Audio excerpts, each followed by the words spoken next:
Bienvenidos a Economía en Andaluz, un podcast de Europa Press. En este espacio repasamos cada semana las principales noticias económicas de nuestra comunidad. Estos son los temas que han marcado la información económica de Andalucía esta semana. La sequía sigue siendo uno de los problemas más importantes y acuciantes de Andalucía, hasta el punto de que se perfila la llegada de agua desalada en barco como recurso límite. Pero no todo son malas noticias. Esta semana hemos conocido la ampliación del contrato del avión C-295, un empuje más para la factoría sevillana de Airbus entablada. Y cerraremos el podcast conociendo los reconocimientos en el ámbito económico en las medallas de Andalucía. Espacio patrocinado por la Asociación de Trabajadores Autónomos ATA. Tal y como le hemos contado esta semana en Europa Press, 5 millones de euros mensuales cuesta transportar en barco agua desalada hacia los puertos andaluces para abastecer a las poblaciones con mayores problemas de sequía. Así que unos 20 millones harán falta para cubrir solo los meses de verano. Así se destacó en la reunión que han mantenido el presidente de la Junta, Juanma Moreno, y la vicepresidenta y ministra de Transición Ecológica, Teresa Rivera.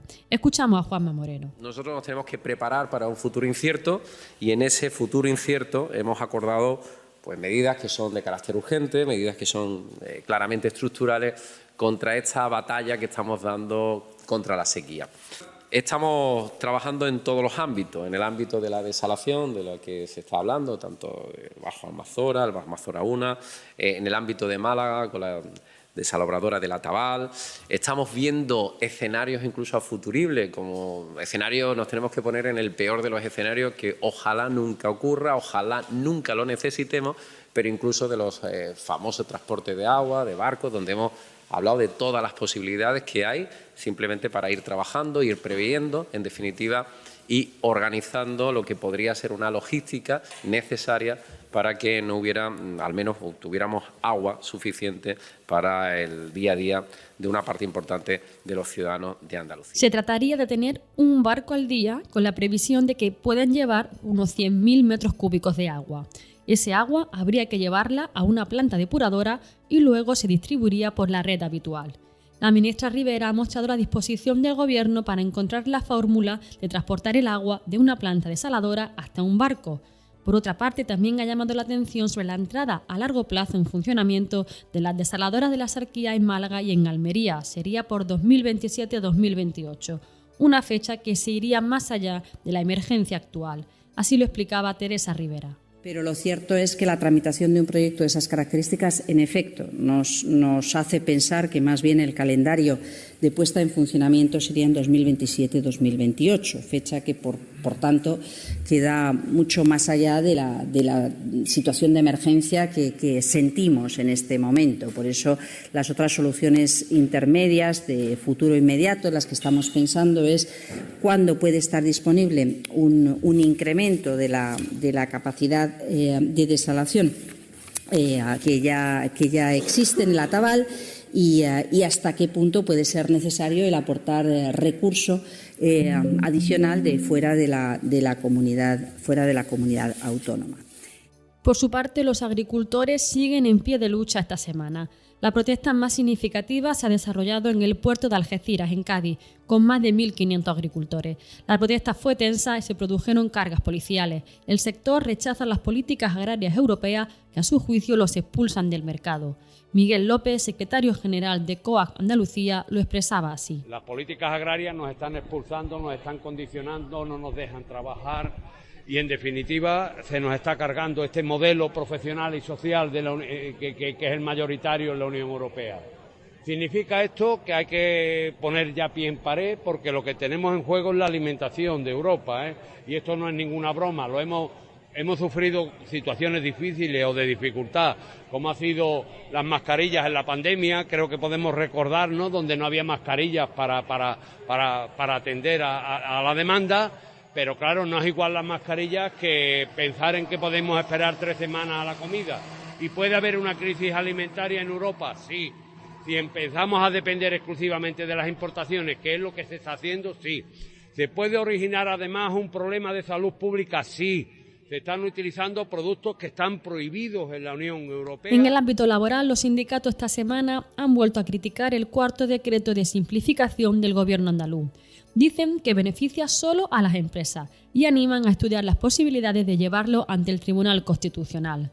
Tras criticar que han tenido poco tiempo para analizar las 620 páginas de este decreto antes de que se convalidara esta semana en el Pleno del Parlamento, Comisiones Obreras ha destacado la falta de debate público y diálogo con los agentes sociales y económicos.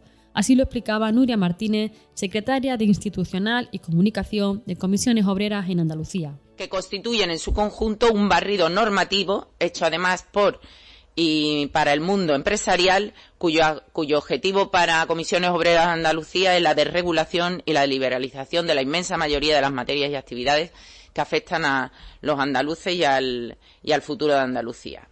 Es más, este cuarto decreto simplifica para las empresas, pero a lo largo del texto no encontramos ni una sola medida importante que facilite los procedimientos y trámites a la ciudadanía. En este decreto, las declaraciones responsables se generalizan, pero parece ser que para la ciudadanía, cuando solicita la renta mínima garantizada, cuando solicita un procedimiento de valoración de dependencia o realizar cualquier trámite en la Administración, estas declaraciones responsables no son válidas. Es decir, parece que el Gobierno andaluz no se fía de la ciudadanía, pero de las empresas sí que se fía. De su lado, el sindicato UGT ha presentado estos días su informe anual sobre brecha salarial. Afirma que la subida del salario mínimo ha conseguido que la diferencia entre el sueldo de una mujer y de un hombre descienda del 20%, pero ha criticado que trabajos esenciales no se valoran lo suficiente solo por ser desarrollados normalmente por mujeres. Raquel Serrano, secretaria de Igualdad, Juventud y Formación de UGT Andalucía. Los sectores esenciales, como pueden ser ayuda a domicilio, limpieza, la atención a personas mayores, dependientes, las manipuladoras, las trabajadoras del campo, las de las tiendas y de la hostelería, siempre se han realizado por mujeres y se han considerado esenciales a lo largo de nuestra historia y sobre todo se demostró durante el COVID. Aunque se han considerado esenciales, sus funciones y su valor real económico en nuestra sociedad no se ve plasmado. Y un ejemplo lo tenemos en los salarios bajos de las limpiadoras hospitalarias, que durante la pandemia eran esenciales, estuvieron trabajando en los hospitales, muchas de ellas sin protección y sin EPI.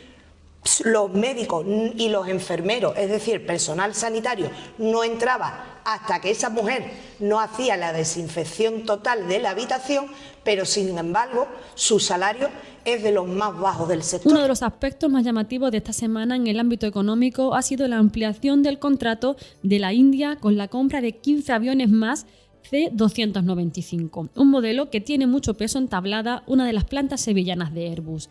De esta manera, la India recibirá 71 aviones C-295 para reforzar sus capacidades de marina y guardia costera. Los trabajadores de Airbus Tablada han celebrado el refuerzo que supone esta ampliación de contrato y esperan que el mercado internacional se amplíe. Escuchamos al Comité de Empresa de Tablada, Juan Antonio Vázquez de UGT y Alfonso Mora de Comisiones Obreras. Estamos en un nuevo ciclo inversor de defensa, tanto por parte del Gobierno de España como por parte de la Unión Europea, y que esto lo que viene a reforzar es el liderazgo de Airbus en el segmento del avión de transporte militar y por lo tanto a consolidar las plantas sevillanas y andaluzas y en definitiva pues garantizar el futuro. La alegría es relativa porque estos aviones se ensamblarán los 15 en la India en el proyecto que hay de industrialización del país de acuerdo con Airbus y también con el Ministerio de Defensa español. Positivo en cuanto a la exportación de tecnología y de producto español del sector aeronáutico, netamente español y con una gran participación sevillana, pero esperamos que este contrato pues abre más mercado asiático, más mercado internacional, que sí se pueda concretar en nuevos contratos de A400M o de otros aviones. Y para cerrar el repaso económico semanal, felicitamos a la Cooperativa Agroalimentaria de COP y al presidente de honor de Sando, José Luis Sánchez Domínguez, por la medalla de Andalucía que recibirán el próximo 28 de febrero.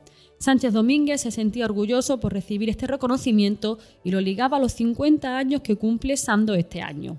Por su parte, desde la Cooperativa Agroalimentaria de COP, mostraban la enorme satisfacción por este galardón y recordaban a las 75.000 familias que han apostado por este proyecto.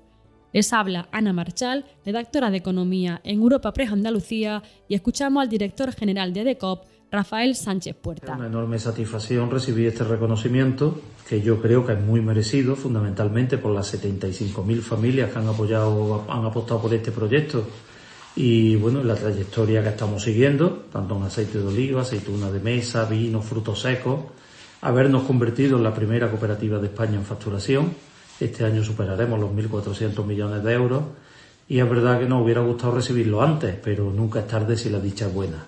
Con lo cual, enorme satisfacción y yo creo que muy justificada, sobre todo por nuestros socios. Recuerda que puedes encontrar estas y otras muchas noticias económicas en la sección Andalucía, en nuestra web europapress.es. Puedes suscribirte a este programa y al resto de podcast de Europa Press a través de Spotify, Apple Podcast, iVoox o Google Podcast.